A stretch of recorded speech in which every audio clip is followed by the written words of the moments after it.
How is it that you always get to review the really cool, unusual pieces? Well, I guess because I'm cool and unusual. I don't know. Yeah. It could very well be. I'd go with that. You got a favorite that you've reviewed over the years? Oh, boy. I've got a lot of favorite, weird and wonderful guns. I mean, it's one of my favorite genre of firearms.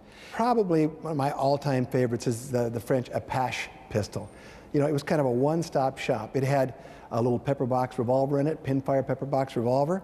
It had brass knuckles and a dagger. It's a wonderful little gun. It's one of the more common of the, weird and wonderful guns, but it's also one of the most fascinating. I think all three of us have had the opportunity to shoot the knock volley gun.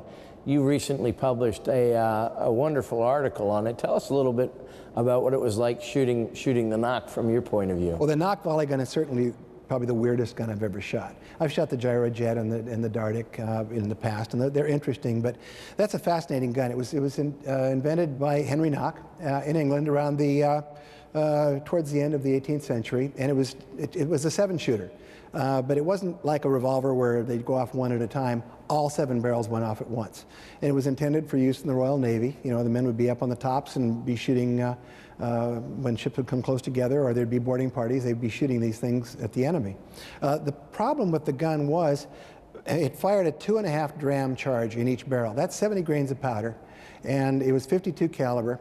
So I kind of figured the bullet load was about 1,350 grains, and your powder charge, black powder charge, was 500 grains of powder. I mean, that's a pretty hefty charge. It's like shooting 7 carbines tied together at once. Basically. Now, the gun was a heavy gun and absorbed a little bit of the recoil, but they found out in the Royal Navy that the recoil was just horrendous. They couldn't get anybody to shoot them.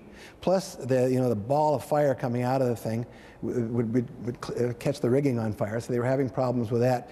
They reduced the charge to 1.5 drams, which made it a little better.